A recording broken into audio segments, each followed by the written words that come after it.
அஸ்ஸலாமு அலைக்கும். Hi friends. ரொம்பவுமே ஈஸியாக டேஸ்ட்டாக மீன் குழம்பு எப்படி செய்கிறதுன்னு பார்க்கலாம் வாங்க. ஸ்டவ் ஆன் பண்ணிவிட்டு ஒரு பாத்திரத்தில் தேவையான அளவுக்கு ஆயில் சேர்த்துட்டு ஆயில் இப்போ ஹீட் ஆனதும் 1/2 ஸ்பூன் அளவுக்கு கடுகு சேர்த்துக்கலாம்.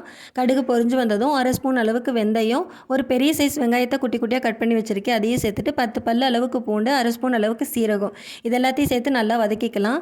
பெரிய வெங்காயத்துக்கு பதிலாக சின்ன வெங்காயம் யூஸ் பண்ணிங்க அப்படின்னா டேஸ்ட் இன்னமும் நல்லாயிருக்கும். இப்போ இதில் ஒரு பச்சை மிளகா 2 கட் பண்ணி சேர்த்துட்டு தேவைக்கேற்ற மாதிரி உப்பு, ஒரு கைப்பிடி அளவுக்கு கருவேப்பிலை இதெல்லாம் சேர்த்து நல்லா வதக்கிக்கோங்க. வெங்காயம் இப்போ நல்லா வதங்கி வந்ததும் இதில் 2 தக்காளியை ரொம்ப ஃபைன் பேஸ்ட்டாக இல்லாமல் மிக்சியில் பல்ஸ் மூல் அரைச்சி எடுத்திருக்கேன், அதையும் சேர்த்துக்கலாம்.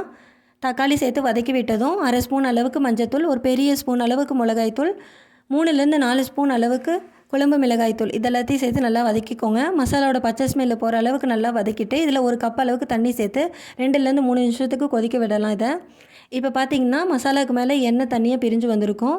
நான் இன்றைக்கி ஒரு பெரிய லெமன் சைஸ் அளவுக்கு புளியை ஊற வச்சு எடுத்திருக்கேன். அந்த புளி தண்ணியை இதில் சேர்த்துக்கலாம். புளி தண்ணி சேர்த்ததும் நார்மல் தண்ணி சேர்த்துட்டு மூடி போட்டு ஒரு 15 நிமிஷத்துக்கு நல்லா கொதிக்க விடுங்க, மீடியம் டு லோ ஃப்ளேமில்.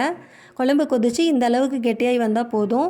இப்போ இதில் நம்ம வாஷ் பண்ணி வச்சுருக்க மீனை ஆட் பண்ணிக்கலாம். நான் இன்றைக்கி மத்தி மீன் தான் சேர்த்துருக்கேன். மீன் சேர்த்ததும் மூடி போட்டு ஒரு 5 மினிட்ஸில் லோ ஃப்ளேமில் குக் பண்ணிவிட்டு ஸ்டவ் ஆஃப் பண்ணிடுங்க. 5 மினிட்ஸ்க்கு அப்புறம் ஓப்பன் பண்ணி கொத்தமல்லி தழையை தூவி இறக்குனீங்க அப்படின்னா நம்மளுக்கு சூப்பராக டேஸ்ட்டாக மீன் குழம்பு ரெடி ஆயிடுச்சு. சாப்பிட்றதுக்கு உண்மையிலே டேஸ்ட் நல்லா இருந்துச்சுங்க. கண்டிப்பாக ட்ரை பண்ணி பாருங்கள், உங்களுக்கு பிடிக்கும். வீடியோ பிடிச்சிருந்தால் லைக் பண்ணுங்கள், ஷேர் பண்ணுங்கள், கமெண்ட் பண்ணுங்கள், சப்ஸ்கிரைப் பண்ணுங்கள். தேங்க்யூ ஃபார் வாட்சிங்.